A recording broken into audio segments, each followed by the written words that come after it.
वा वा वा, फारच सुंदर.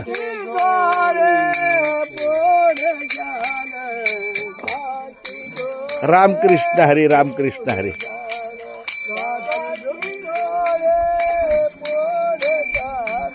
झाली आंघोळ. अशा निसर्गरम्य परिसरामध्ये माऊलींचं आडनाव काय? अरे वा वा वा, रामकृष्ण. माऊली, ह्या गावचं नाव काय? हिंजवडी. मंजवडी. मंजवडी. राम असं असं. आणि तुमचं नाव? बंडू पवार. हरिभक्त परायण बंडू पवार, माऊली हिंजवडे. आता इथून आम्हाला हायवे न जाता, माऊलीच्या गर्दीत न जाता, इथून आपल्याला दहेगावला रोड जायचा आहे. डायरेक्ट दहेगावलाच जातो. डांबरी गेला का नाही हा, की डायरेक्ट म्हणजे ड्रायव्हर ताते आहेत. गुरसाळ आणि गुरसाळ्यात डायरेक्ट दहेगाव. आता हे रोड आपल्याला गुरसाळ लागेल ना. हे रोडवर आपल्याला गुरसाळ लागेल. हा, गुरसाळ लागेल. डायरेक्ट ह्या सोलापूर हद्दीची डांबरी, शिंदेवाडीची धर्मपुरी. बरं. आणि तिथनं नीटच समोर खाली जायचं आणि समोर गेलं की गुरसाळ. गुरसाळ्याची दहेगावची. दहेगावची नातू होतं.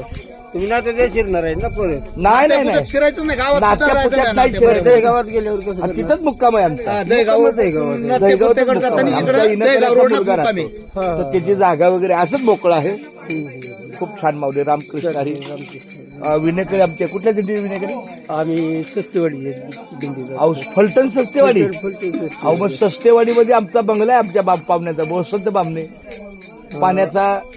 पाण्याची फॅक्टरी आहे सस्तेवाडी. सस्ते सगळी यायची. चालते चालते. पाहुणीच यायची सगळी. तुम्ही काय नाव काय?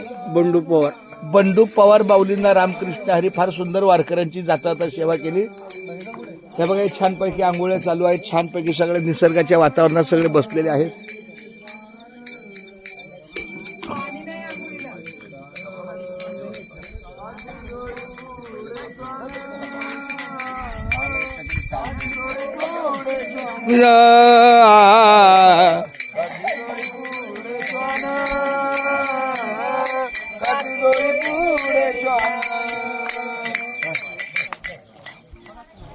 फार सुंदर. रामकृष्ण हरी. काळे महाराज फार मोकळं वाटतंय. छान छान छान. आज म्हणून तसं तुम्हाला वागावं लागेल. पहिल्या गाडीने ना